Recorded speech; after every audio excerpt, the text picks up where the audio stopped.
Hello, hello, hello, everybody.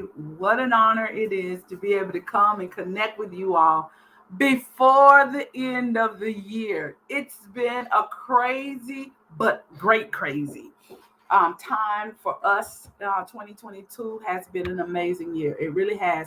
I have absolutely no complaints about how the Lord has blessed us and blessed our business on this year.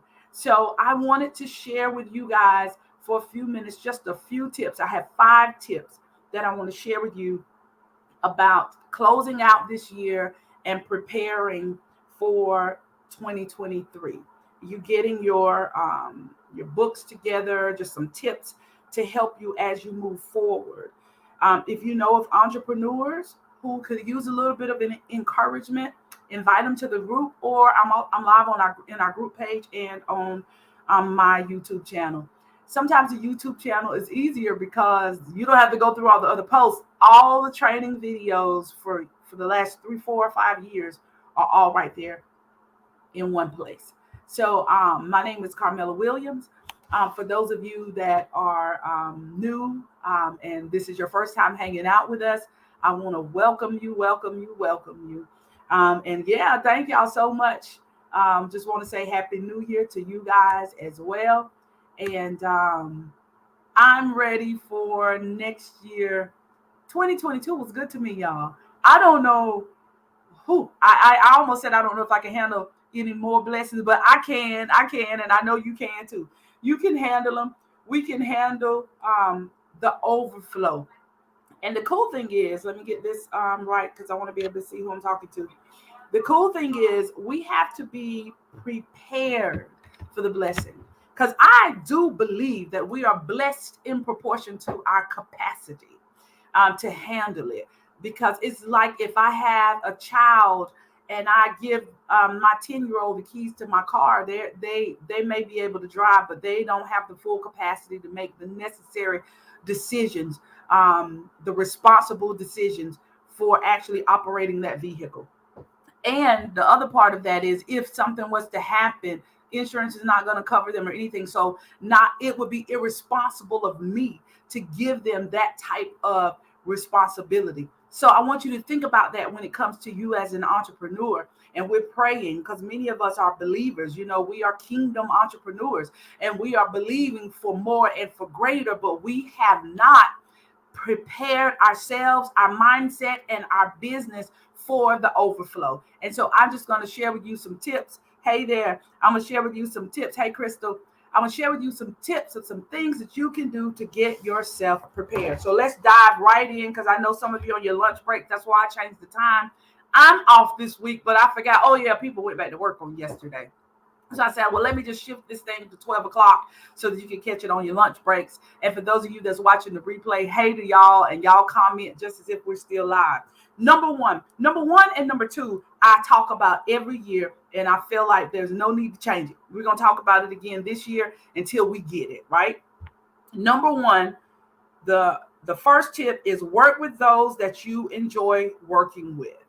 Number 1, work with those that you enjoy working with. Somebody drop that in the comments for me. Number 1 is work with those that you enjoy working with. Y'all, that is a benefit of being an entrepreneur. The benefit of being an entrepreneur is that you don't have to work with people that stress you out. You don't have to keep working with people that don't pay their invoices. You don't have to keep showing up to events and they overpromise and underdeliver. You don't have an understanding of what you're supposed to do or where you're supposed to go. Nobody shows up to the events. You do not have to accept those events. That isn't a benefit. Thank you, Elizabeth. That is a benefit, and Crystal. That's a benefit, you guys, to being an entrepreneur. Work with those that you enjoy working with. I'm telling you, if they don't pay their invoices, you're not getting in my thing next year because I'm not a bill collector. I like to be able to focus on the part that I'm good at. And we got to be talking about money all the time. That make me uncomfortable. That make you uncomfortable. We just can't do that, right? Like for you, it could be something different, right? But you work with those people that you enjoy working with. Now, what I want you to do, I want you to take your 2022 calendar. This is December 29th, 2022. Look back over your 2022 calendar. Now, you should have a calendar. Yeah, I paused on purpose. You should have a calendar where you track what you do. So if you do vending events, those things should be in your calendar. If you speak, that should be in your calendar. You know, how are you tracking your orders? I encourage you to even track your orders in some type of calendaring system. Because if you don't, how do you know that you've met your maximum for the month? Like, you have to know what your capacity is. You have to know, okay, I can do my friend did my woodworking here, dream, plan, and implement. She know exactly how many cornhole boards she can do, how many things she can do, because you put that stuff in your calendar. And when my calendar is full, it is full. One of my friends she does cakes, and she'll tell you, look, if you want her to do some cakes for you, you got to book them. You got to book with her 3, 4, 5, 6 months in advance, because her calendar for January and February already filled, because she works another full-time job and she does the business on the side, but she really do the business full-time. But she knows her capacity. She knows how many cakes she can do. How do you know that? Because you should know how long it takes you to make it. Think of a cosmetologist. When you got a good cosmetologist and they've mastered their time, you don't have to sit in their salon all day long.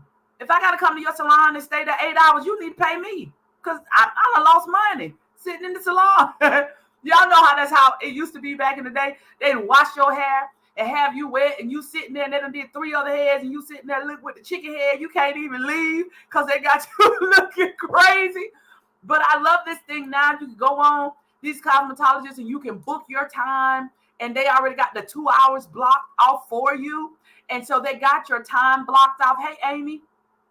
And so you know exactly how much time it's going to take. That's somebody that has done a really good job of understanding what their capacity is. And so they know how many heads they can get done in a day. And when that day is full, it's full. You got to book on another day. That's why you need to use some type of calendaring system.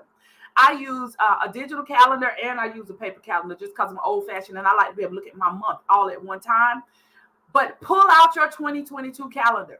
And you're going to use 3 colors: green, yellow, and red. Green means go, yellow means pause, and red means stop. Look at your calendar. The things that you did, the people that you worked with, because that's number one. Work with those people you enjoy working with. The people that you enjoy working with, highlight them in green. If you don't have a calendar system, maybe you have you use QuickBooks, or you use some type of system where you see who you invoiced. Print those names off. Highlight in green the ones that you enjoyed working with. If you have a standing order that comes from a specific business or organization at certain times of the year, if you work with the rec department, so you know every year in the spring you're going to be booked up doing stuff for them for t-ball season, and you know you're going to be blocked up doing stuff for them at basketball season, and you enjoy it, highlight that in green, right? So that's what you do with the green. The people who you didn't mind working with, but you can take it or leave it, like if they don't call me next year, it ain't no big deal, you highlight them in yellow.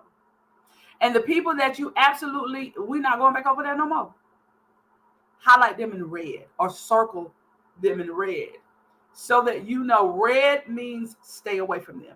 It's simply okay to say no thank you. You ain't got to say, no, girl, I'm not coming back over there because I ain't like working with you. You don't have to do all that. You can just say no thank you, or I'm not available. I had somebody who did me, I think she did me very wrong this year. They asked me to do something and then made a bunch of changes based on somebody else's schedule. It was all crazy. It was all messy.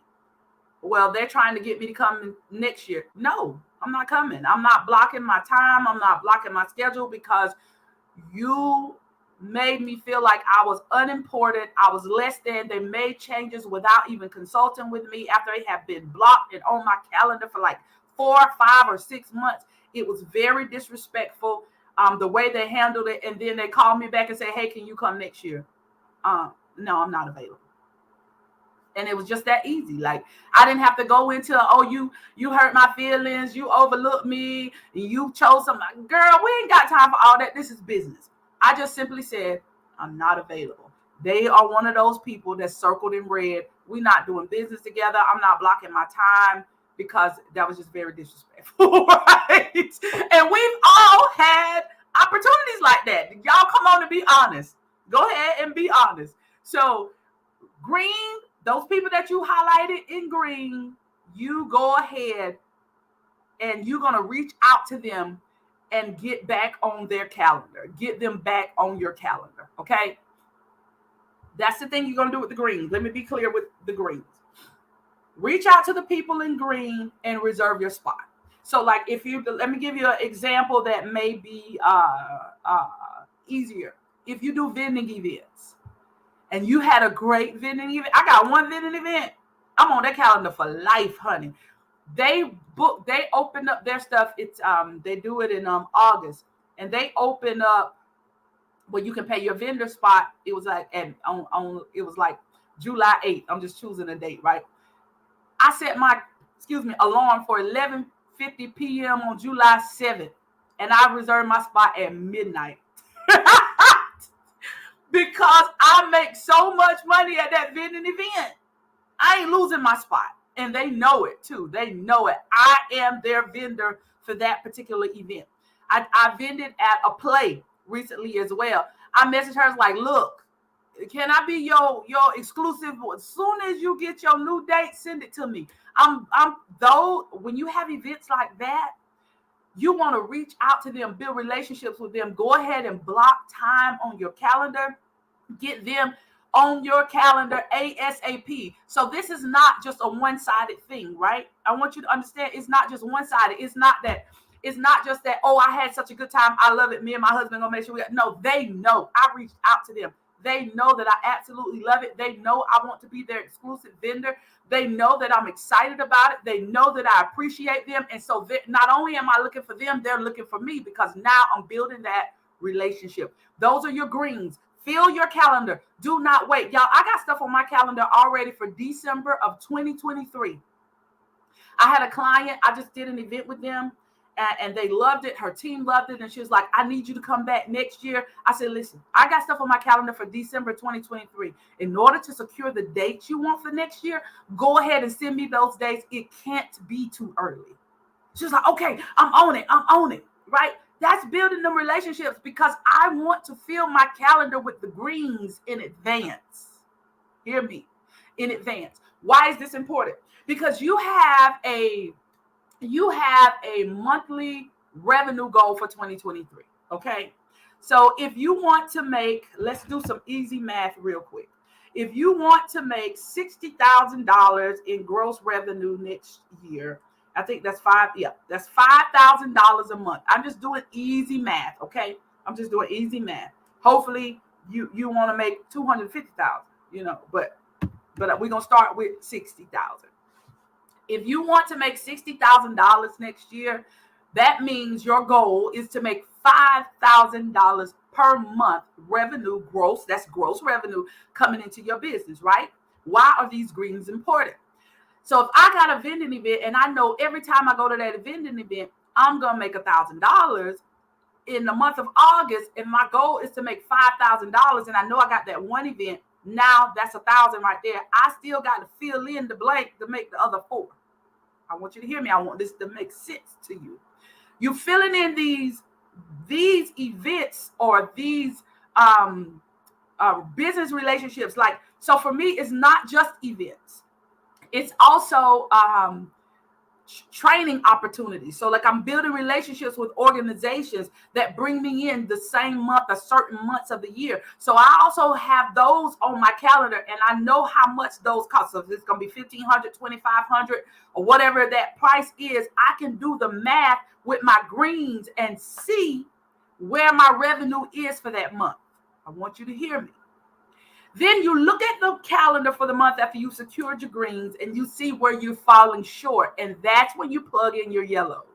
These are the people that you can take it or leave it. You don't mind doing business with them. It's not necessarily a special relationship or anything.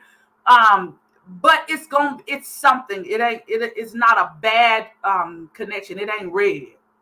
So you can take it or leave it. You plug in your yellows now to close the gap. Okay. But the key is that you do the reaching out. If these people do business with you on a regular basis and you know they need you every March and you know they need you every October, why are you waiting on them to call you? Go ahead and reach out to them. Go ahead and see what it is that they need. Go ahead and block that time. Go ahead and get a deposit in and go ahead and secure that spot for them, because that also secures revenue for you. This is a win-win. You're providing a product or service, is quality. They know they can depend on you. And that way you ain't overwhelmed. That way your schedule is not filled and you trying to squeeze their stuff in. No, you make the greens priority, because these will be your customers year after year after year. All right. That's it. Work with those that you want to work with. These are your vending events. These are your clients that you don't mind doing business with. These are the people that you've had successful connections with.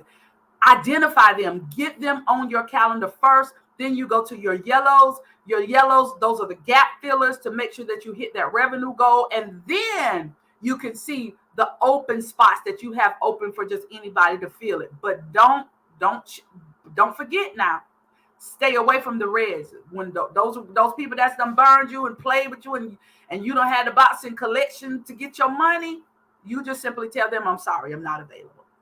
Don't be rude. Don't be disrespectful. You don't have to go back and forth. You just simply say, I'm not available. Okay? So that was tip number 1. Work with those you enjoy working with. Secure your green clients first. Fill in the gaps with the yellow. Stay away from the red. And after you filled in with the greens, you did the gaps with the yellows, and now you got a few extra spots. That's when you can get some new customers to fill those spots. You got to be careful right here, because if you don't do it this way, what happens is you overbook, and then you can't provide the best service to your customers and to your clients. So that's number 1. Work with those you enjoy working with. Number 2, know your numbers. Somebody drop number 2 in the comments for me. Know your numbers. Y'all already know we can't have no training if we don't talk about numbers, because that's my sweet spot, is talking about those numbers. Because one of the things that we make sure that we don't do is we're not just teaching theory. See, if I was just teaching you theory, then I could just give you the information, and if you don't do nothing with it, then I can say, well, that ain't on me.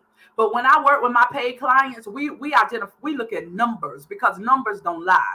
We look at your numbers when we start working together. We look at your numbers on a regular basis. We look at your numbers at the end. And when those numbers increase, we've done what we were supposed to do, because numbers don't lie. Number 2 is know your numbers.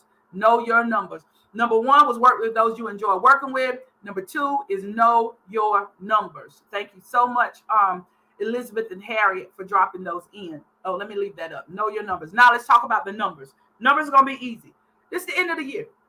You need to get your taxes, get your business prepared for taxes. Now, hopefully you've been doing this all year long. And so let me just talk about it. You got to give your tax preparer 2 things: your income and your expenses.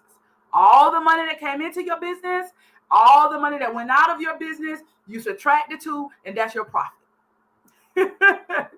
It's just that easy. When I started my business, I did mine in a spreadsheet. So I had one spreadsheet. I had one tab that said income. I had one tab that said expenses. And I had one tab, because I would do my math and just let it with formulas and all that funky stuff, but you don't even have to do that. I did it that way. And before spreadsheets, I did a notebook. So as long as you have a way to track it, it's important for you to give your tax preparer the summary of everything that has gone in, everything that's come out. Now, because of my background, I was able to give them a summary of my clerical expenses, inventory expenses, all that. I could break it down into categories. But you get with your tax preparer, they'll tell you what they need. But the very minimum they're going to need, if you got QuickBooks, then you have your profit and loss statement, your P&L. QuickBooks Online, I'm not putting in any type of referral link where I'm going to get any commission. But for small business owners, I really like QuickBooks Online. For those of you that's ready for that, if you don't have a lot of income and a lot of expenses right now, use a spreadsheet or use a notebook. But when you get ready for that, QuickBooks Online is very affordable, $20, $30 a month. And you have an app, you link it to your business bank account, and it updates it for you. Everything is updated right in there, and it recommends categories for you, and you just do what you need to do. And at any moment, you can get in there and get your report, see what came in, see what went out. The key, though, for that to work for you as a business owner, and I have to say this because I deal with a lot of new business owners, is put everything in your bank account. If you accept money through Cash App, don't spend it on a Cash App card. Send it to your bank account. If you use Square, do not get a Square card. Let everything go into your bank account. Use your bank debit card, because that way all of your revenue goes into one place. And with QuickBooks, you can have more than one account. I got an operations account. I got a payroll account. And I got 3 accounts. And so, but it's all tied to QuickBooks. So every penny goes in. And so at any moment, I can look and see what my gross revenue is, because every penny goes to that bank account. I'm not spending it using those little cards and stuff. Because if you spend it using the cards, now you got to go back and re-enter that stuff. Even if I have to make a contribution into my account, because as a business owner, y'all know how it is, especially in the beginning. If you rent a building in the beginning and the rent $550 and that's coming out of your pocket, don't pay that from your personal account. Write the check for $550 or transfer $550 into your business account. It's going to be an owner's contribution. Is how it'll be. That's how it'll be identified in your QuickBooks or whatever. And then use your business debit card and pay the bill. So that way you got a track of everything that came in, everything you put in, everything that came from your customers, and every penny that went out is now all in one place. Know your numbers. You have to set that annual revenue goal. And when you set your annual revenue goal for your business, this is that tells you what type of clients you need, that helps you meet your goal for the month. But it also, now you got something that's measurable. You can see if you hit it at $5,000 a month, or if you're just trying to do $2,500 a month, or whatever it is. You got to have everything going into one place so that you can see it. Let me answer this question. Should you use Cash App for business at all? I don't have the card, but it rolls over into the business account. I don't see anything wrong with it. I think you should, if you are going to use, I'm going to go all the way around the world to answer this question. If I have Cash App for my business, I do not have a Cash App card, and all of the Cash App funds that come into my business are deposited directly into my bank account. When people buy products or services from me, I do not give them the option of paying me through Cash App, though. I always ask for their name and email address, and I always send them an invoice from Square. Every now and then, though, there are people that say, they will ask, I prefer to pay you with Cash App. Can I go ahead and pay you with Cash App? And that's typically for small price items for products. I allow it.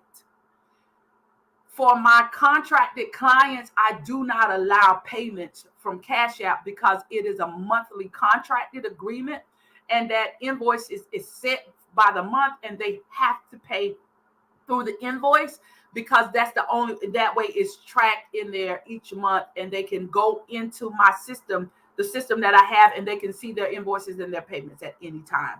So the answer is yes. Now, I have another organization that I will say 25% of our revenue comes from Cash App, because a lot of people give one-time gifts and things like that. So I think that it's important for you to know what your business needs. And if they do pay through Cash App, I still have always sent an invoice, and then I go into my invoice and I enter the payment, so that everything that I have coming in, I can do a report on Square. The other thing that I do, like I just did a vending event, and I did not put a Square link on my table. I did have customers say, hey, can I pay by Square? Can I pay by Cash App? When I opened up my Square, let's see if I can pull it up real quick. I opened up my Square because I don't think a lot of people know this. So I just opened up my Square, and then you go to this screen here. And don't y'all talk about my phone. And I enter in the amount of money, $25. You go to review sale. You click review sale and you click charge. When you get the charge, I did this at a vending event. You see where it says cash, manual credit card entry, card on file, invoice, cash app pay. Then I click cash app pay. I did this at a vending event. I did not let them send money to my cash app because I wanted to know every penny I made at that vending event, and I needed it all in my Square. When you hit cash app pay, they open their cash app and they scan my QR code. It'll automatically take the money out of their account and it puts it in my Square account, but it took it from their cash app account. And then you send them an invoice. You send them a receipt like normal, but then I can go to my reports inside of my Square and everything was there. So that's how I do my vendor events. So I do have a cash app, but very rarely do I get money from that cash app. But I do send people payments through cash app. So that's pretty much the reason why I have it. Because I do have a lot of vendors. Like if I do buy t-shirts and I buy gifts for my clients, I buy gifts for my team and things like that. A lot of them take cash app. So that's mostly what I use my business cash app for, is to send payments when I'm buying stuff. But I don't receive a lot of revenue in cash app because I don't really give it as an option. I know that sounds crazy, but I do have it. And I think it's okay. And if you do allow your people to pay from cash app, that's fine. You just need to log in. Did you know you can log in on your cash app on your laptop? You log in on, I think it's cash.app. You log in, you're going to put in your phone number. It's going to send the code to your phone.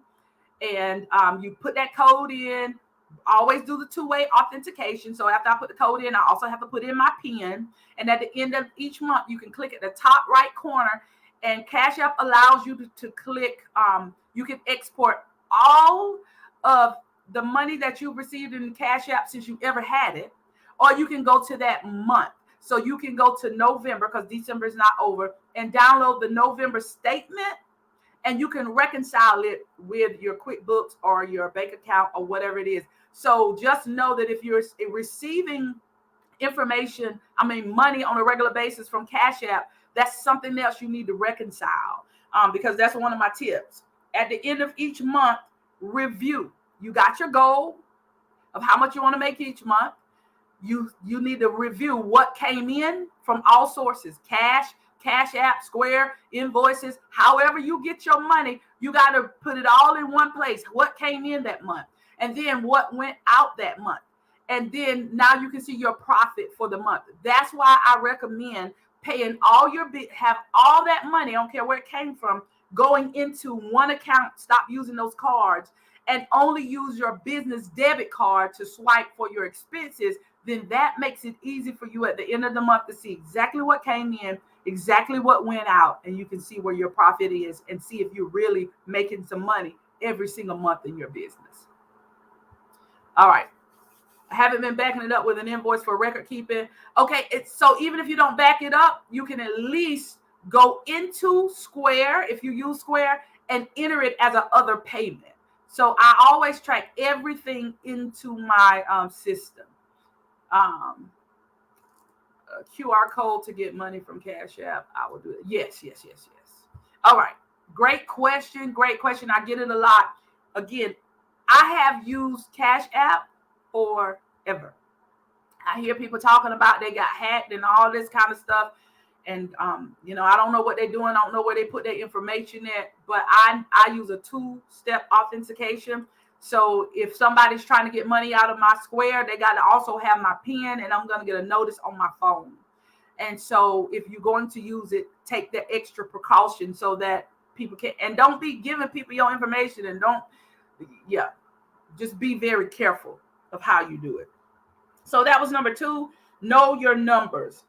The last thing under know your numbers is always be preparing 3 months in advance. So we're in December. You should already know what your plan is for January, February, and March. You should know how much money you want to bring into your business in the first quarter. You should have a plan for what that's going to look like. Like, how many events are you going to do first quarter? If you're a speaker, how many speaking events are you going to do? If you're selling products, how many products do you need to sell every single month to hit your revenue goal? And no matter what it is, you should have multiple streams within that source. Let me make that clear. If I was selling core water bottles and I wanted to make $5,000 first quarter, I have to have multiple ways for people to buy these water bottles. One way is I'm going to go live selling these water bottles.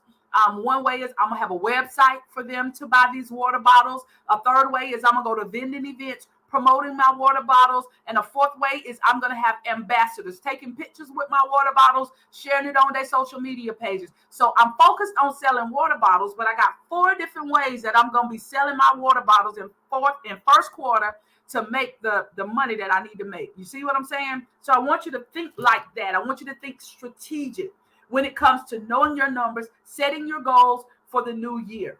Okay? So that was number 2. Y'all, I love to talk about this. I could talk about this all day long. Now let me give you a tip here. We're still under number 2, but let me just give you a tip before we go into these last 3. The last 3 will be quick. Activity is not the same as accomplishments. Being busy does not mean you're being productive, because you could be busy and broke. Ask me how I know, because I was busy and broke for the first 2 years of business.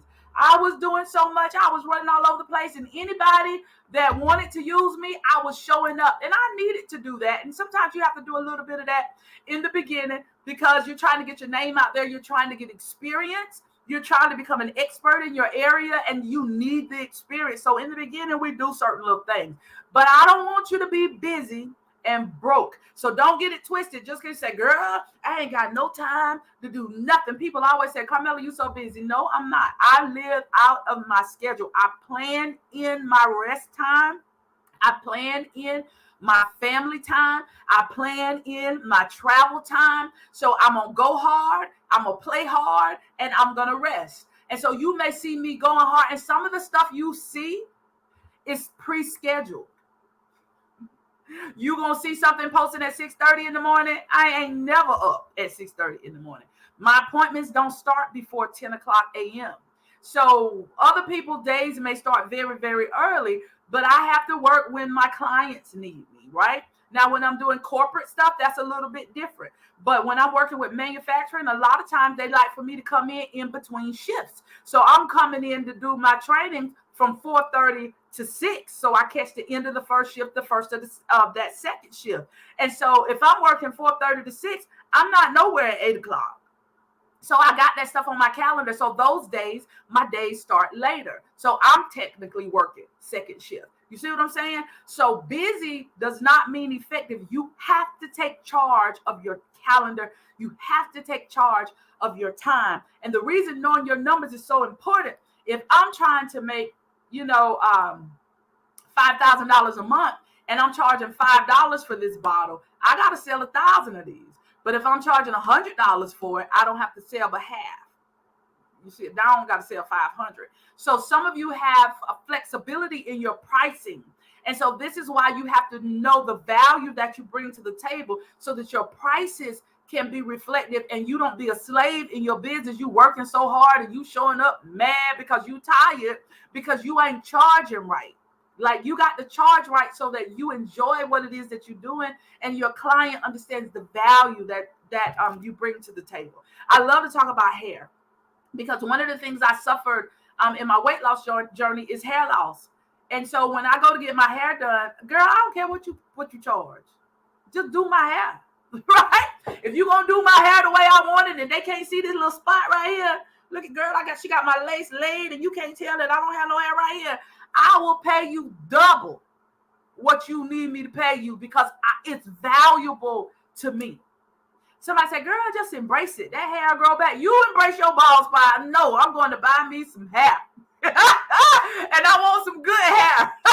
Because I want it to be long sometimes, curly sometimes, straight sometimes, and a bun sometimes. I need some edges, right? And I'm being funny, but I'm being serious. When people value what you bring to the table, everybody is not price conscious. They will pay for your service if you provide a quality product and a quality service. People will do not mind paying you. Okay? You just got to know what you bring to the table. All right. So, all right. Number 3, review the following things and ask yourself this question: what worked? What did work? What didn't work? And how can I tweak it? What did work? What didn't work? And how can I tweak it? I'm going to move quick. Give me 10 minutes. I'll be done. Number 3, review your goals. So look at your 2022 goals. Hopefully you had them. Pull them out, dust them off. Many of you did vision boards. If you did the business vision board with me, pull it out. See what you did in your business. Did you meet your revenue goal? Did you get the number of clients you wanted? Did you want the number of vending events that you wanted? Did you build the new relationships that you wanted? Did you go to networking events? Whatever those goals were, look at them. Ask yourself this question: what did work? Write it out. Those may be some things that you want to continue to do. What did not work?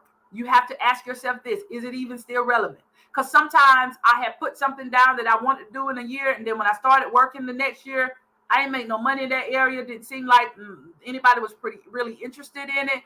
And so I phased it out, right? But some stuff didn't work because I didn't work it. And so that's the third thing. That third question is, how can I tweak it? So if it's something that's still relevant, I just need to work it a little bit better, then I'll put a plan in place to tweak those things that didn't work, okay? What did work, what didn't work, and what needs to be tweaked. Look at your goals from last year, and then you make those adjustments. And so you don't have to start from scratch every year. You can add to those goals. You can tweak those goals. So like for me, my goal for 2023 is I'm going to hire an assistant. I have one of the services that I provide for my clients is social media management. So I also pay for that for myself.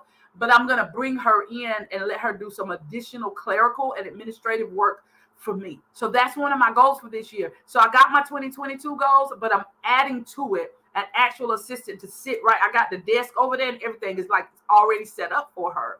I'm going to be bringing her in. So set those goals. Number 4, look at your processes. So number 3, y'all, is review your goals, your business goals. Number 4 is review your processes. And I'm going to call out a lot of processes. You may say, I don't have no processes. Oh, you got one. It might be raggedy, but you got one. You got a process. Review your processes. Which processes worked for you in 2022? Which one did not work? And which ones you want to tweak? Your processes include, is it easy for people to do business with you? Nothing frustrates me more than going to somebody's page, trying to figure out what they sell, because I done heard all this good stuff about them. Then I go to your page, and then I got to go to your website, and then I got to click 15 links on your site to get to the place where I can book an appointment. And then I message you, and you said, well, go to my site. Well, give me the link. Like, give me the direct link. Don't give me the homepage link. Give me the direct link to the booking page. Like, I'm ready to pay you. Again, everybody ain't price conscious. A lot of times if I reach out, I'm ready to book. I'm ready to pay. And I got to jump through all these hoops. Make it easy for people to do business with you. Okay? So if you look like, if we're getting ready to have our 2023 virtual business bootcamp, the information is in the description. You don't have to go to CarmelaWilliams.com, go to my calendar and find the link. I just put my link tree there, and it's the very first link. You go to my link tree, click it, pay for it. If you're on my page, you just click the link. It takes you directly to the Square site. Like, make it easy for people to do business with you. Okay, that's a process. Payments. Is it easy for people to pay you? I got to. Sometimes I have to book, and then I have to pay you a deposit on Cash App, and then when I get there, I can either pay you on Cash App, but then someone said, well, now I want you to pay me on Cash App, or they use this booking app. And I've booked and paid my deposit on this booking app. And then when I get there, they said, but girl, I just used that for booking, but you got to pay me another way. Y'all, make it easy for people to pay you. Make it easy for people to pay you. Shipping. If you have a shipping policy, your stuff going to ship in 3 days, and you struggled with that last year, figure out what you need to do. What do you need to tweak to make it easier for you to get your shipping out? Do you need a little bit more time? Is the shipping 3 days, but you providing a custom product? And so you need 3 days to make the product, and then the 3 days to ship the product. You need to look at the process, okay? If you're providing me with this custom mug, don't tell me you can ship it in 3 days if you still got to make the mug, put my name on and all that stuff. You need to say my items ship out in 7 days, okay?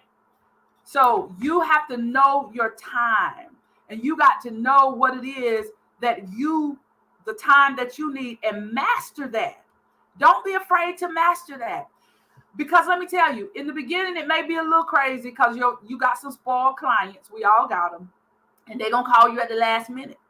But those clients, if you know that they're going to need you at certain times, call them in advance and say, I know you call me every year in March, but I want to get a jump start on it. You know, can we work on the design now? Go ahead and get the design approved. And then I got a time scheduled for March 1st through the 5th to get your shirts done, but we can go ahead and get the design approved now. See, you be proactive, and then you can block off that time. Somebody else need that time that you already know that I can't do anything else the 1st through the 5th. And you can let your customers know. You post on your social media pages, first week of March, book. If you need any items in March, you need to go ahead and let's get them scheduled in February. See, you teach people how to do business with you. Your social media. What is your social media process? Are you posting on there sometimes and then disappearing? Do you need some help in that area, right? So figure out that process. How is your communication? How is your communication process with your customers? And that leads to the last one, your process for customer relations. If you got customers that are good customers, did you send them Christmas cards? Did you send them New Year's cards? I used to work with a tax preparer. And when we were really building her business in the beginning, we sent out holiday cards at the end of November. And we send them out in November, mid-December. Why? Because we needed them to remember to call her to get their taxes done. Because other people got all their stuff already out. But this is a personal touch. Your customer relationship matters, right? So you have to make sure that you build that healthy relationship with your customers. And tip number 5, identify upcoming opportunities. Are you adding a new product or a new service to your plate for next year? If you are, how are you going to test it? Like, what is your soft launch? A friend of mine just opened a restaurant. They had their grand opening on Tuesday, but they did a soft opening the Friday before. And he messaged specific people that would come in. And we knew when we went in that they were working on the ordering process, the food process, that things may not run real smooth, but that's why we were there, to give him honest feedback on what they did well and what the areas of improvement were so they could get ready for their grand opening. What are you going to do to test the product? How are you going to test it? How are you going to roll it out? If it's a new product that you're releasing for Mother's Day in May, you can't wait to May to start advertising that. When are you going to start taking orders for it? Because remember, this new product is in addition to the stuff that you're already doing. So when you got the green stuff on your calendar, you got the yellow stuff on your calendar, you got to look at the time that you got available to see how many of these things you can roll out. And so if it's in May, January, February, March and April, you should be talking about and start getting orders for this new product that you're going to be rolling out in May. Same thing with Father's Day. You can't wait to June.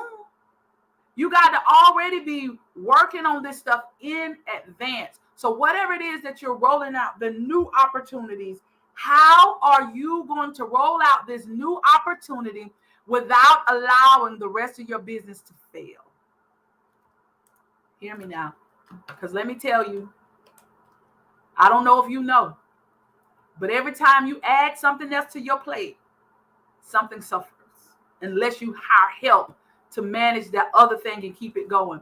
If I'm selling core water bottles and I'm doing coaching for exercise, and so I got this exercise thing that I'm doing, and everybody get their water and their drinks from me, right? And I decide that I want to start adding this new product to it, okay? I'm no longer promoting this as much. How am I going to promote my new product but not lose my bread and butter? This is where customer relationships are important. I got to have some way where I stay in touch with these people. I got to have some way where I make sure they got what they need. I got to have some way where they know that they are important and priority while I'm building the coffee drinkers. This is a coffee mug. While I'm building this relationship with these people. While I'm helping them with their pickup for the mornings. Because guess what? These could be two different audiences. My water drinkers and my coffee drinkers. They could be two different audiences. But you can't allow this one that you spent so much time building to fall apart while you're building this one. That's why understanding number 5, your upcoming opportunities, being very strategic with it, rolling it out in a way that is not overwhelming to you, and then knowing when to get the help that you need. Put a plan in place to roll out that new product and roll it out strategically. I can help you with that, okay? So those are my 5 tips for you for your year-end review. Number 1, work with those you enjoy working with. Number 2, know your numbers. Number 3, review your goals, your 2022 goals before you make your 2023 goals, and answer the questions: what did work, what did not work, and what do I need to tweak? Review your processes. Every area of your business, review your processes. Be intentional about your processes. Ask yourself, what did work? What did not work? What do I need to tweak? And then on number 5, review upcoming opportunities. You are welcome. And with the upcoming opportunities, answer these questions. How am I going to test it? How am I going to roll it out? When am I going to launch it? And who do I need to help me? With that new one, you can get, I can have so many ideas that just roll off the top of my head with launching. You can have a social media team. You can have ambassadors that, you did a soft launch with. When we went to my friend's for lunch on that Friday for his soft opening, he didn't even ask us to. But those of us that enjoyed it, we all started posting. We had pictures of menus. We posted pictures of ourselves there, pictures of the thing. Y'all, that's all a part of the launch. That's all a part of it. You get people to have buy-in with you. You don't have to do it by yourself, and you don't have to pay everybody, but you do need somebody to help you and somebody that's willing to speak up about their experience, their honest experience about your new product and your new service. So I hope these things are helpful for you, that you can go into 2022 ready, 2023, ready for new opportunities, streamlining your products and your services. Get very focused about what it is that you want. And remember those red things. You do not have to accept just anything in your business. That is a benefit of being an entrepreneur. You get to choose who you want to work with, and work with those people that you enjoy working with. Work with those people that pay their bills. Work with those people that value what it is that you bring to the table. Because if you're trying to make $500 a month, look at your prices and see how many you need to sell of that product or service to make that $500, right? So if you only need 10 people in the month of January to hit your goal, you don't need everybody. I just need 10 to say yes. I want you to hear me. If you just need 10 to say yes, this is why it's so important to know your numbers. Listen, if you need, I get bogged down, y'all, because I love talking about this. But if you need more help, jump in the virtual vision board party. The virtual vision board party, this is my 9th year doing the vision board party. It is on January the 21st from 10 o'clock a.m. Eastern Standard Time to 1 o'clock p.m. January 21st. The description is in my, the link, is in my description. And I'll also put it in the comment here. It's only $25. So you make sure you jump in and register for the 2023 Vision Board Party. It is virtual, and it is just my Linktree /Carmela Williams. And when you click that link, it'll take you, you'll see it at the very top. You know what? I can show y'all my Linktree on here. Look, I'm gonna share this with you, and I'm gonna be done. I got to get my banner redone. There's my link right at the top. Linktree, Carmela Williams. Look at the picture. I was beautiful there too. I love it. I love it. I just got to get everything upgraded in 2023. So jump in, join us for the virtual vision board party. And then I also have 6 spots left in 2023 right now. I may have some openings to come open in March, but right now I only have 6 spots left for those that's in my 12-month Inner Circle Mentoring Network, where you get one-on-one coaching and group coaching. That program is $400 a month. It is a 12-month program where we literally work with you for every quarter. Like we literally take you through the whole year. And I only allow one in each industry, so there's no competing services in there, which is why we're also limiting it to 12. Another reason I have to limit it to 12 is because I do too much. And like, I really want to see you win. And so the people that I work with, I choose who I want to work with in this program. You can't just sign up for it. It's because, not one, I believe in what it is you're doing, and 2, I believe that I can help you. And then we work together and take your business to where you want it to go. So y'all make sure y'all jump in that virtual vision board party. If you're interested in being in the Inner Circle Network, you can go to the same link tree and schedule a discovery call, or you can inbox me and we'll get your discovery call scheduled and see if you're a good fit for the program. I love you guys. You have a great day, and I'll see you all in 2023.